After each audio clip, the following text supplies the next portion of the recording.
ये भाई देखिए हमारा गोला प्रकार है, मस्त है ना गोला प्रकार मेरा।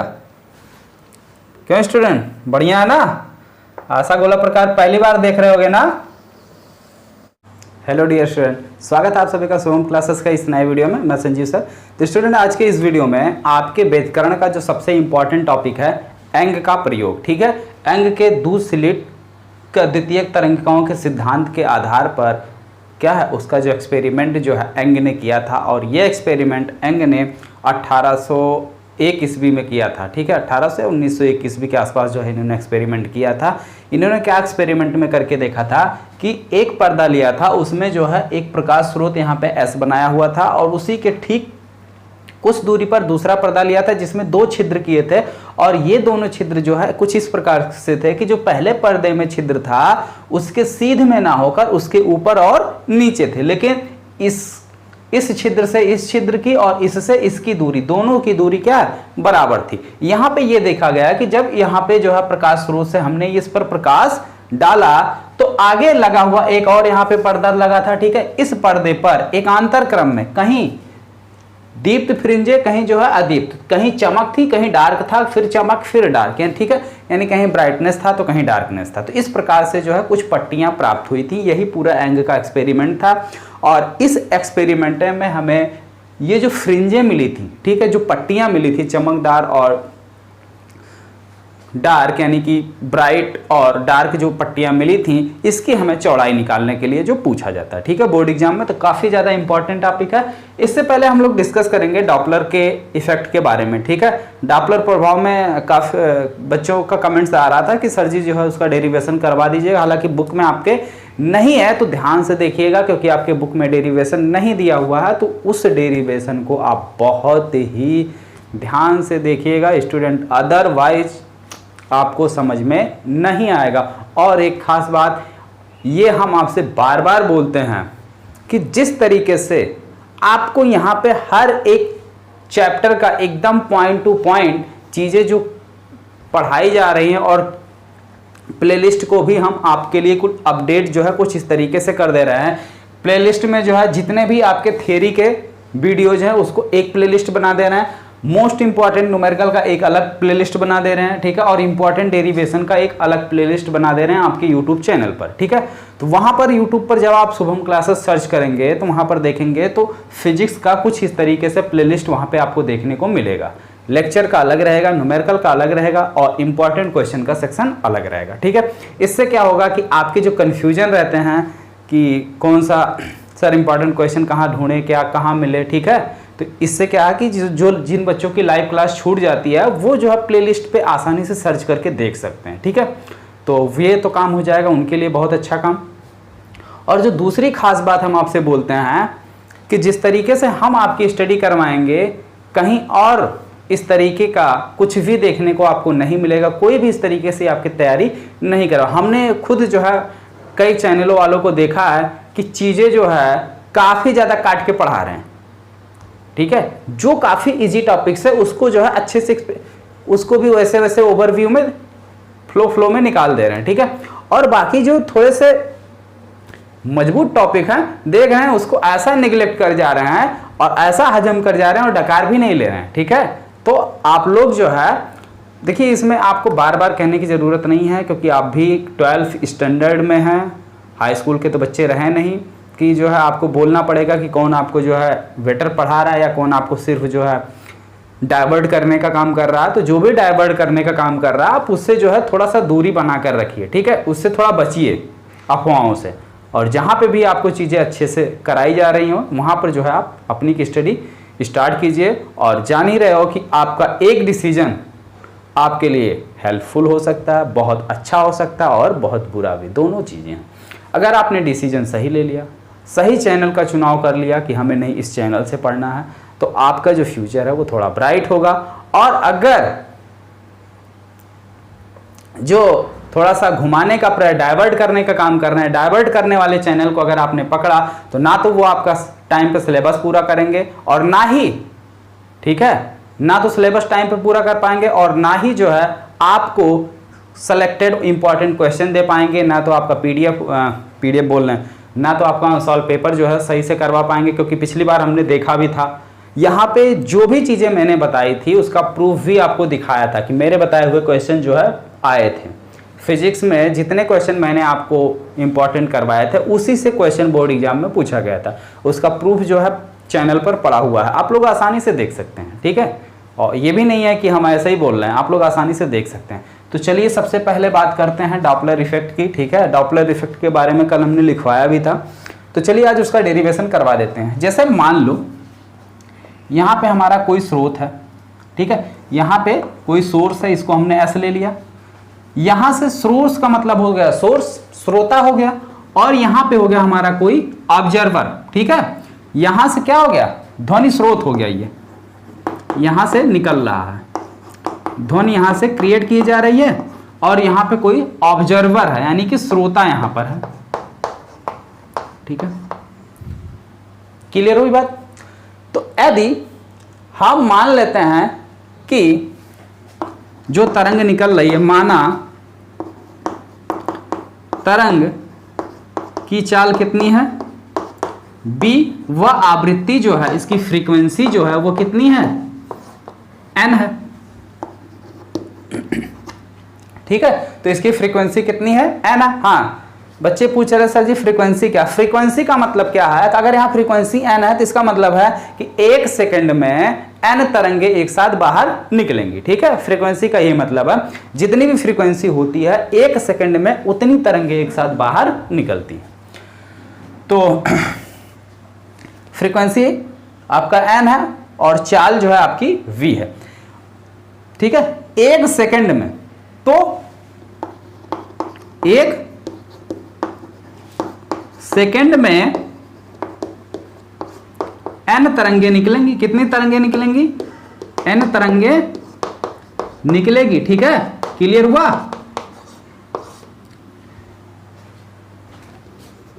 ठीक है, एक सेकंड में n तरंगे निकलेंगे, और ये तरंगे O और S के बीच में, ठीक है, और O और S के बीच में फैल जाएंगी। क्या होगा, O और S के बीच में फैल जाएंगी, ठीक है। O और S के बीच में जो है एक समान रूप से ऐसे क्या होंगी, फैल जाएंगी। चलो इसको दूसरे कलर से कर दे रहे हैं, नहीं तो जो है इस तरीके से, ठीक है। तो इस तरीके से जो है ये फैल जाएंगे। अब बात करते हैं, जब एक समान रूप से ये n तरंगे O और S के बीच में फैल जाएंगी, तो अगर एक सेकंड की बात कर रही, एक सेकंड में इसकी चाल कितनी है, b है, तो एक सेकंड में कितनी दूरी ये तरंग तय करेगा। भाई दूरी बराबर क्या होता है, चाल गुणे समय। चाल कितना, v है, समय एक सेकंड है, तो कितनी दूरी तय करेगा, v इंटू 1 यानी कि v। तो ये पूरी दूरी कितनी हो गई, v दूरी जो है ट्रेवल करेगा, यानी O से लेकर S तक की दूरी कितनी हो गई, v हो गई। तब तरंग की तरंग दैर्घ्य यानी कि एक तरंग के बीच की दूरी, ठीक है। यहां पर टोटल कितने तरंगे हैं, n तरंगे हैं, है कि नहीं है, n तरंगे है ना। तो एक तरंग के बीच की दूरी यानी कि lambda dash, lambda equal to क्या हो जाएगा, कितनी तरंगे हैं हमारे पास, n तरंगे हैं, कितनी है, n तरंगे हैं, तो n से भाग कर दो, किसमें, कुल दूरी में। कुल दूरी में n से भाग कर देते हैं, दूरी कितनी है, कुल v है बटे एयर। ये हमारी क्या निकल के आ गई, तरंगों की तरंग दैर्घ्य, ठीक है। इसको बना लो इक्वेशन नंबर 1। क्लियर, ध्यान से समझो। जब यहां से एक सेकंड में n तरंगे निकलेंगी और ये n तरंगे S और O के बीच में बराबर यानी एक समान रूप से फैल जाएंगी, ठीक है। तो एक सेकंड में तरंग द्वारा चली गई दूरी, दूरी बराबर होता है चाल गुणे समय। चाल आपको दिया है v, समय आपको दिया है एक सेकंड, तो एक सेकंड में चली गई दूरी कितनी हो जाएगी, v, ठीक है। तो एक यहां तक की दूरी कितनी हो जाएगी, एक तरंग की जो दूरी होती है वही हमारी क्या होती है, तरंग दैर्घ्य कहलाती है। तो तरंग दैर्घ्य लैम्डा इक्वल टू, ये हमारी क्या है, लैम्डा है। तो तरंग दैर्घ्य लैम्डा इक्वल टू कुल दूरी बटे तरंगों की संख्या। तो कुल दूरी v है, तरंगों की संख्या कितनी है, n है। तो v बाई n। अब देखो ये तो हो गया जब स्रोत और श्रोता स्थिर हो, लेकिन यदि स्रोत हमारा क्या हो, गतिमान हो। अब यहां से जो है आपका क्या हो जाएगा, केस स्टार्ट हो जाएगा। तो पहला ये इक्वेशन जो है, इस इक्वेशन को हम ऊपर लिखते हैं और इन सारी चीजों को मिटाते हैं। तो इक्वेशन क्या बन गया, लैम्डा इक्वल टू आपका बना है v/n। ठीक है, ये आपका इक्वेशन नंबर 1 है। ठीक है, तो इक्वेशन 1 नंबर आप नोट कीजिए और बाकी चीजें इसको मैं मिटाता हूं। इधर नहीं मिटा रहा हूं क्योंकि अभी मुझे फिगर बनाना पड़ेगा। आधा बनाया है, आधा अभी जो है आप लोगों को थोड़ा सा दिखाना भी है कि कैसे बनाना है, तो आपके सामने पूरा करेंगे। इसको मिटा देंगे तो फिर टाइम ज्यादा वेस्ट होगा आपका। ठीक है, खैर मेरा भी होगा, मुझे फिर से बनाना पड़ेगा, इसलिए जो है उसको आधा मैंने पहले ही बना लिया। यदि सोर्स क्या हो, vs वेग से गतिमान हो, पहली कंडीशन। यदि सोर्स या स्रोत vs, सोर्स की वेलोसिटी कितनी है, vs वेग से गतिमान हो,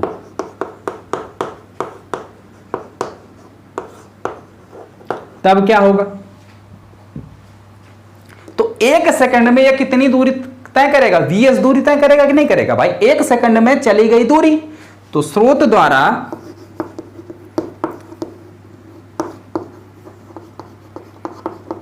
एक सेकंड में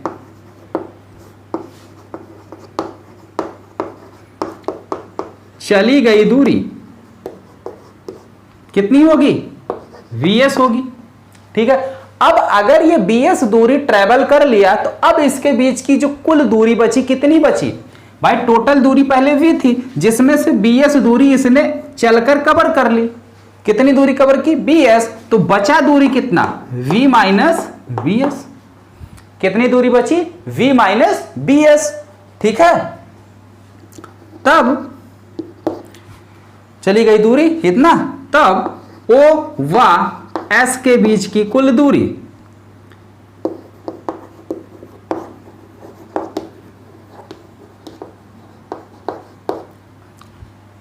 ठीक है, तो O और S के बीच की कुल दूरी कितनी हो जाएगी, V माइनस VS।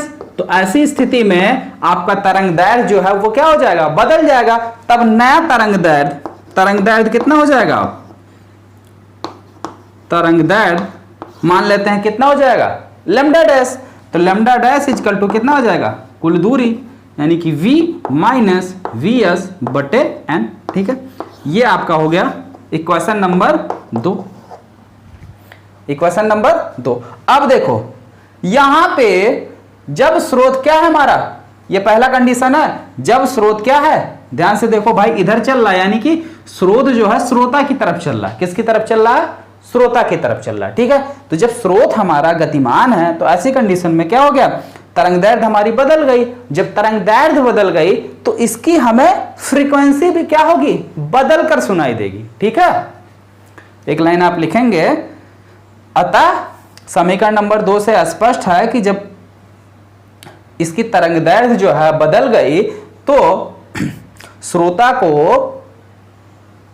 उस तरंग की जो आवृत्ति है वो बदली हुई सुनाई देती। कितनी बदली हुई सुनाई देती, आवृत्ति मान लेते हैं n डैश सुनाई देती है। कितनी सुनाई देती है, n डैश। तो n डैश बराबर क्या हो जाएगा, यहां से देखो n बराबर क्या हो जाएगा, v बाई लैम्डा। तो n डैश बराबर क्या हो जाएगा, v, ठीक है, अपान लैम्डा डैश। ठीक है, क्योंकि भाई बदल कौन रहा, तरंग दैर्ध्य बदल जा रही, तरंग दैर्ध्य बदल गई, वैल्यू रख लो, लैम्डा डैश की वैल्यू यहां हमने निकाली। तो n डैश बराबर आपका कितना हो जाएगा, v upon v minus bs, और नीचे है आपका लैम्डा डैश। ठीक है, तो ये लैम्डा डैश आपका क्या होगा, ऊपर चला जाएगा। तो ये कुछ इस तरीके से बनेगा, n dash equal to lambda dash v upon v minus vs। ठीक है, ये है बदली हुई आवृत्ति। कितनी बदली हुई आवृत्ति सुनाई देगी, इतनी। और ये कौन सा केस है, जब स्रोत श्रोता की तरफ गतिमान है। ठीक है, इसको बना लो आप इक्वेशन नंबर 2 यहां था, इसको बना लो 3। ठीक है, क्लियर। अब दूसरी कंडीशन देखो, जब स्रोत श्रोता से दूर जा रहा हो, जब स्रोत श्रोता से दूर जा रहा हो तब क्या कंडीशन बनेगा,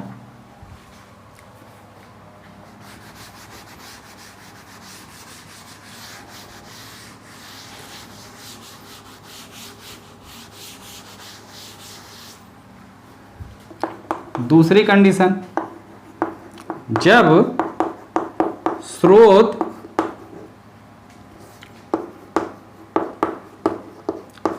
स्रोता से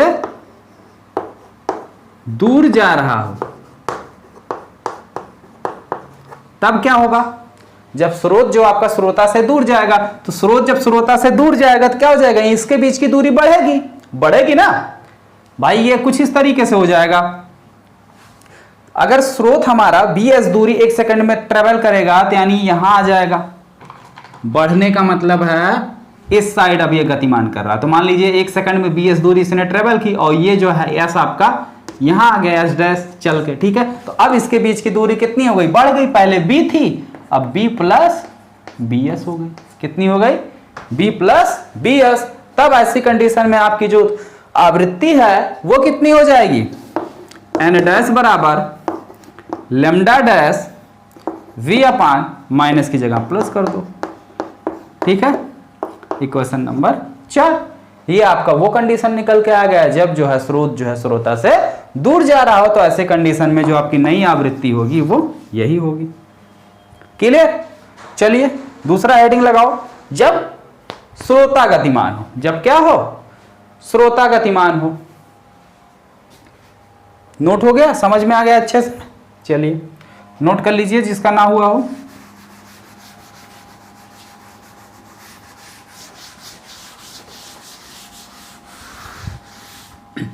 देखो दूसरी हेडिंग लगाओ, जब स्रोता गतिमान हो। कौन गतिमान हो?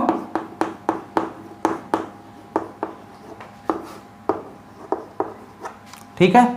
तो जब स्रोता गतिमान हो, तो स्रोता हमारा क्या है? ओ है। तो स्रोता अगर गतिमान हो तो इसकी स्पीड जो है हम मान लेते हैं कितनी है? vo है। कितनी है? vo है। और जब ये स्रोत की तरफ चलेगा, जब ये क्या करेगा? स्रोत की तरफ चलेगा, तो ऐसी कंडीशन में फिर इसके बीच की दूरी क्या हो जाएगी? घटेगी। और दूरी घट के कितनी हो जाएगी? v minus vo, v minus vo हो जाएगी। और जब v माइनस vo हो जाएगी तो आपकी जो तरंग दैर्ध्य है वो बदल जाएगी। कितनी हो जाएगी? जब भाई जब स्रोत और श्रोता के बीच की दूरी चेंज होगी तो हमारी तरंग दैर्ध्य भी बदल जाएगी। और कितनी हो जाएगी? क्या होगा फार्मूला? v अपान n, ठीक है। तो lambda dash equal to v कितना हो गया? v क्या है? ये दूरी है, ठीक है। दूरी अब आपकी कितनी रह गई? v माइनस v0 अपान n, ठीक है। तो आवृत्ति भी अब आपकी बदल जाएगी। तो नई आवृत्ति कितनी हो जाएगी? n dash equal to v upon lambda dash. Lambda dash की वैल्यू यहां से रख दो।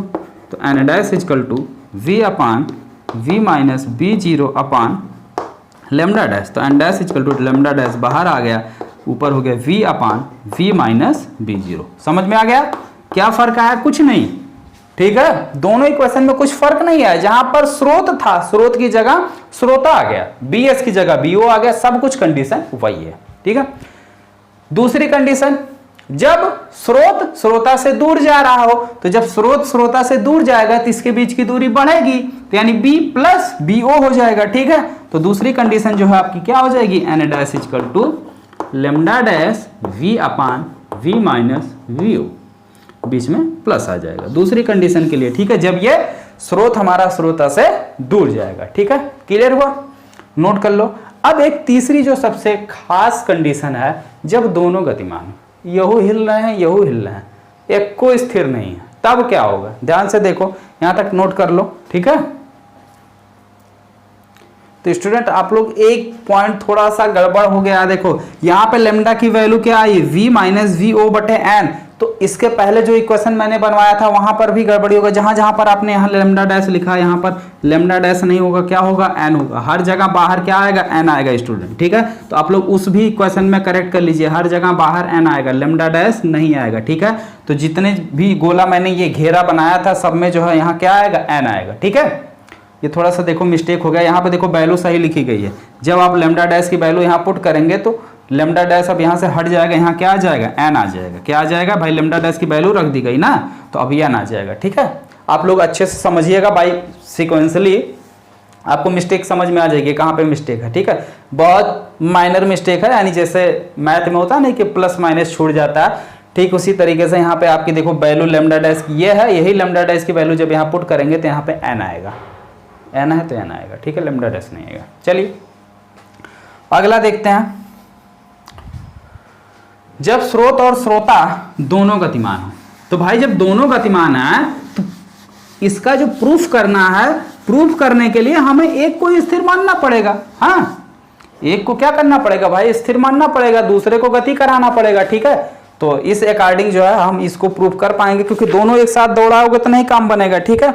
पहले कंडीशन में हम मान लेते हैं, मान लो यदि केवल ध्वनि स्रोत ही चल रहा हो तब स्रोत से, ठीक है, सुनी जाने वाली तरंग दैर्ध्य मान लेते हैं n1 है, तो n1 बराबर क्या फार्मूला बनता है, n v upon v minus vs। मान ले रहे हैं कौन चल रहा, केवल ये चल रहा और ये रुका हुआ, तो ये समीकरण नंबर 1 हो गया, ठीक है, ये इसके अकॉर्डिंग। दूसरी चीज मान लेते हैं जब वो गति कर रहा है, तो जब वो गति कर रहा है तो उसके अकॉर्डिंग n डैश बराबर क्या हो जाएगा, n1 v माइनस vo अपान n। एक सेकंड, बी है तो हाँ बी रहेगा,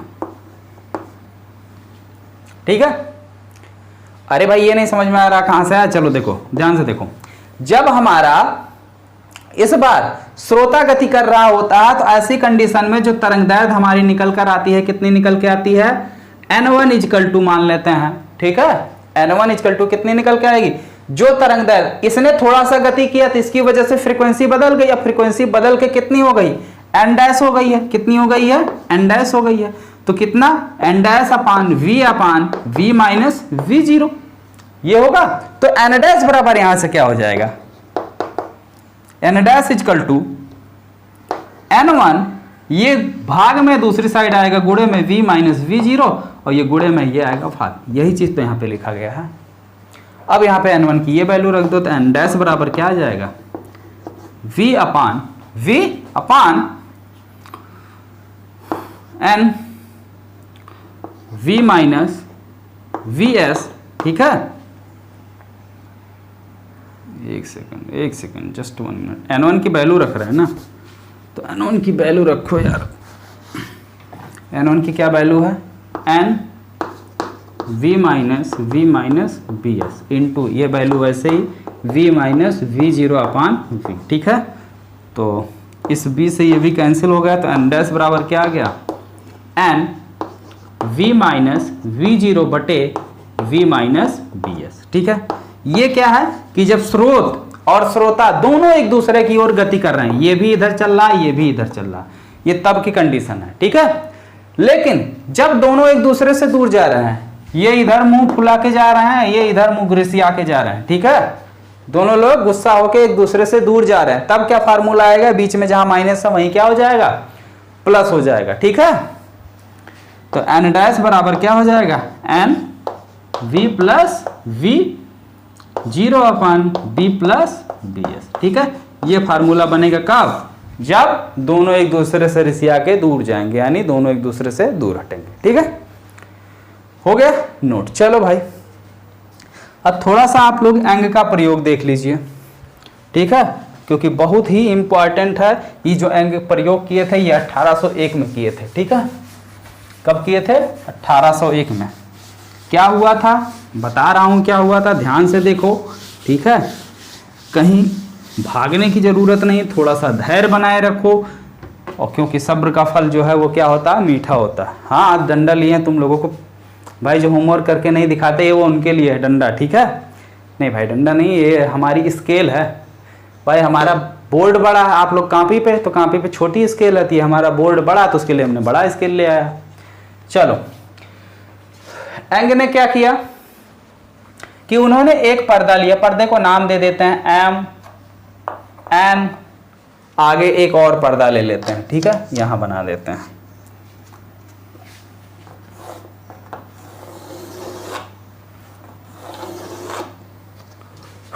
ठीक है, इसको एल नाम दे देते हैं, एम एल एल। ये तीन उन्होंने जो है पर्दे ले लिए। पहले पर्दे में उन्होंने एकदम बीचों बीच यहां पे एक क्या किया, छिद्र कर दिया, और दूसरे पर्दे में क्या किया, इसके ठीक सामने छिद्र ना करके ऊपर और नीचे जो है 2 छिद्र कर दिए, एक को नाम दे दिया S1, एक को नाम दे दिया S2। ठीक है, अब यहां से जब कोई प्रकाश तरंग यानी कोई प्रकाश किरण यहां से हमने डाला तो ये यहां से टकराई। अब यहां से हाइगेंस के द्वितीयक तरंगिकाओं के सिद्धांत के आधार पर यहां से द्वितीयक तरंगिकाएं निकलना शुरू हो गई। ठीक है, अब द्वितीयक तरंगिकाएं जब निकलना शुरू हुई, अब यहां पे कुछ और आपको देखने को मिल रहा, एक व्हाइट कलर से है और एक गेरुआ कलर से है। तो दोनों को कलर हमने क्यों डिफरेंट किया है, इसके पीछे क्या रीजन है, ध्यान से देखो। जब आपकी तरंगे इस तरीके से चलती हैं तो जो पॉजिटिव डायरेक्शन में जाती हैं वो क्या कहलाती हैं, उसको हम लोग बोलते हैं स्रिंग। ठीक है, क्या बोलते हैं, स्रिंग। इंग्लिश में अगर बात करें तो नोड बोलते हैं। क्या बोलते हैं, नोड। और जो नीचे जाती हैं इसको क्या बोलते हैं भाई, जो नीचे जा रहा है गर्त में जा रहा है। ठीक है, गर्त में, वही चीज है गर्त। ठीक है, इसको बोलते हैं एंटी नोड्स।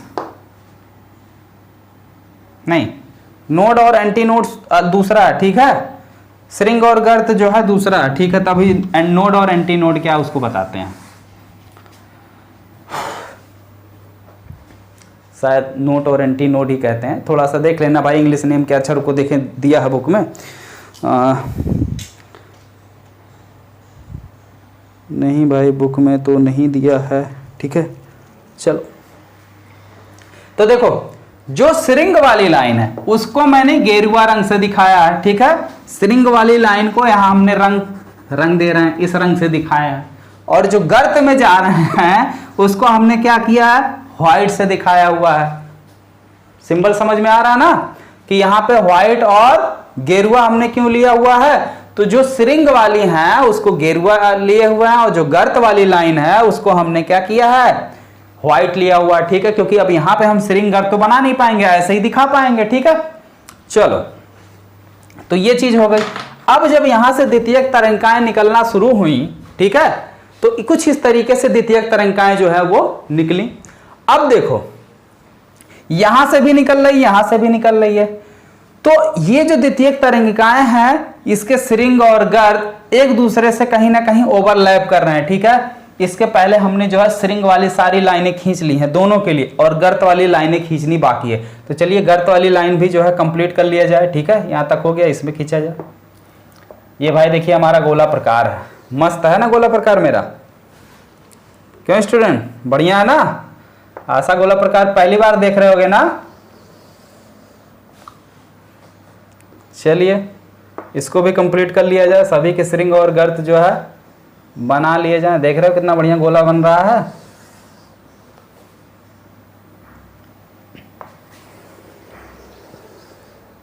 ओके, एक और बचा है, इसको भी कंप्लीट करते हैं जस्ट। चलो ये भी कंप्लीट हो गया। कहाँ गया ये, यहाँ रहा। ठीक है, कंप्लीट हो गया। अब देखो तो स्रिंग और गर्त समझ में आ रहा। यहां पे देखो ध्यान से,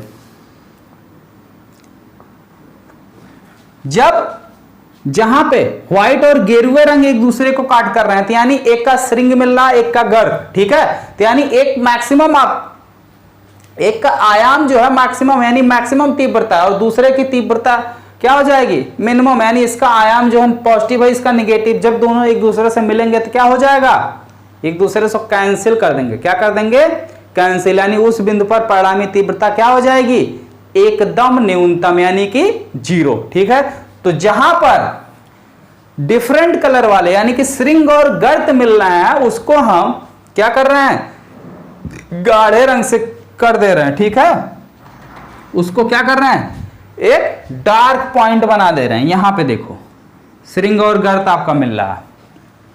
ठीक है, यहां पर भी आपको स्रिंग और गर्त मिल रहा है, यहां पे भी आपका स्रिंग और गर्त मिल रहा है। तो जहां जहां पर स्रिंग और गर्त मिल रहा है उसको आप लोग पॉइंटेड कर लीजिए। ठीक है, जहां जहां पे आपका स्रिंग और गर्त मिल रहा है उसको आप लोग थोड़ा सा पॉइंटेड कर लीजिए, और जहां जहां पे आपका जो है क्या मिल रहा है,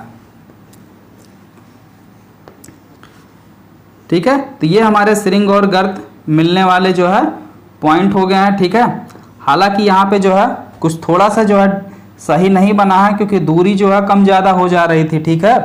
तो बता रहे हैं अभी आप लोग जो है सही से बनाएंगे तो ये थोड़ा सा एक अलग स्ट्रक्चर इसका बनकर आएगा, बनेगा ऐसा ही, लेकिन ये जो थोड़ा सा देख रहे यहाँ ऊपर नीचे हो जा रहे हैं ना, ये सारे डॉट एक सीध में मिलेंगे। कैसे मिलेंगे? ये सारे डॉट जो है एक सीध में मिलेंगे, ठीक है। तो इस तरीके से मिलेगा। यहां पे देखो आपका क्या मिल रहा, दोनों के सिरिंग मिल रहे हैं। क्या मिल रहे हैं? सिरिंग।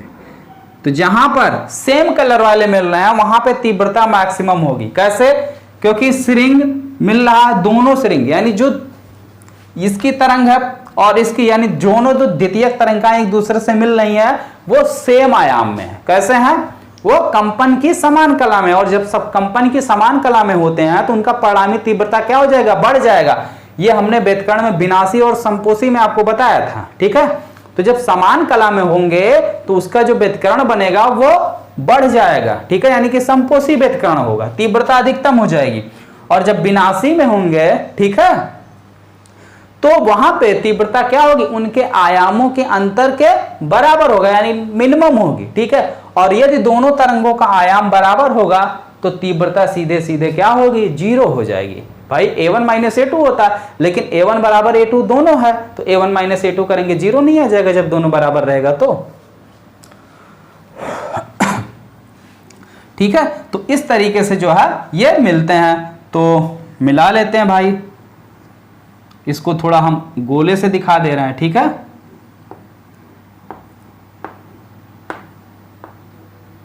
इस तरीके से तो इसको आप मिलाओगे जब, ठीक है, ये इसको मिलाने वाली ऐसे रेखा खींचेंगे, हालांकि ये सीधी जाएगी, आप लोग थोड़ा सा समझ जाइएगा, ठीक है। तो ये जो है यहाँ पे जो है आपको क्या मिलेगी? ब्राइट मिलेगी। क्या मिलेगी? चमक मिलेगी, यानी कि ब्राइट मिलेगी। क्यों ब्राइट मिलेगी?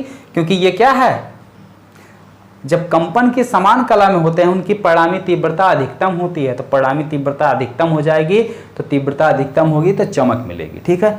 और यहाँ पे ये जो है ये क्या दिख रहा है? ये डॉट है, यानी डार्क है। एक की तीव्रता अधिकतम है, दूसरे के मिनिमम है, तो दोनों क्या हो जाएगा?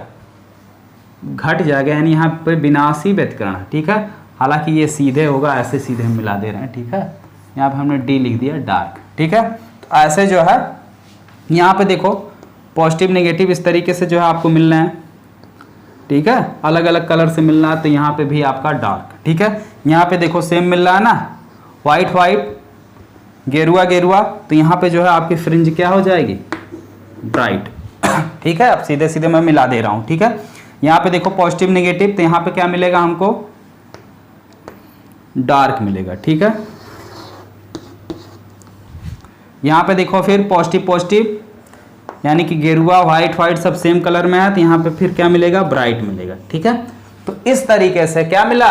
Dark bright, dark bright, dark bright, ठीक है। तो एकांतर क्रम में यानी कि एक के बाद एक, पहले डार्क मिल रहा, फिर ब्राइट मिल रहा, फिर डार्क मिल रहा, फिर ब्राइट मिल रहा। तो इस तरीके से हमारी ये देखिए इतनी इतनी चौड़ी पट्टियां प्राप्त हो रही हैं, ठीक है।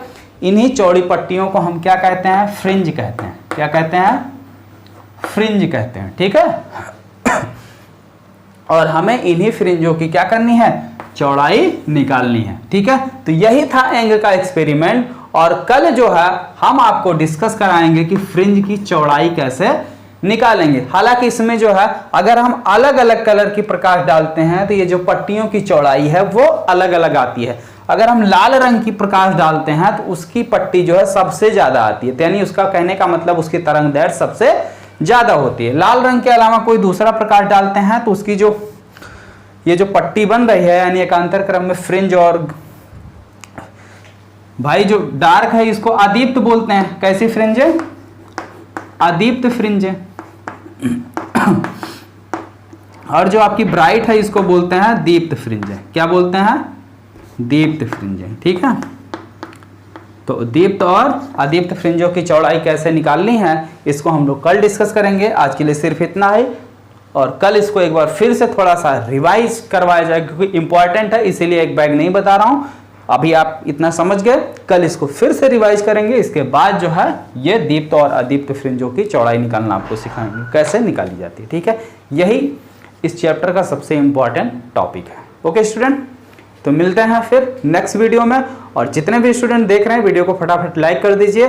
और अब आप लोगों का समय देखिए, बहुत ही मूल्यवान टाइम है, ठीक है। इसमें जो है आप लोग बिल्कुल राइट डिसीजन लीजिए, कहीं से भी पढ़िए, बस ये देखिए कि जो जिससे भी पढ़िए बिल्कुल वो आपको point two point accurate syllabus के अकॉर्डिंग पढ़ा रहा है। ये नहीं कि जो चीज़ें थोड़ा सा नॉर्मल है उसको पढ़ा रहा, बाकी जो चीज़ें थोड़ा सा है जिसमें दम है उसको थोड़ा सा ऐसे दाएं बाएं करके निपटा दे रहा। तो वो चीज़ें जो है आप लोग उसको ध्यान से देखिए, ठीक है। और जो माइंड डाइवर्ट करने वाले चैनल्स हैं उनसे आप लोग थोड़ा दूरी बना कर रहिए। ओके स्टूडेंट, तो ऑल द बेस्ट।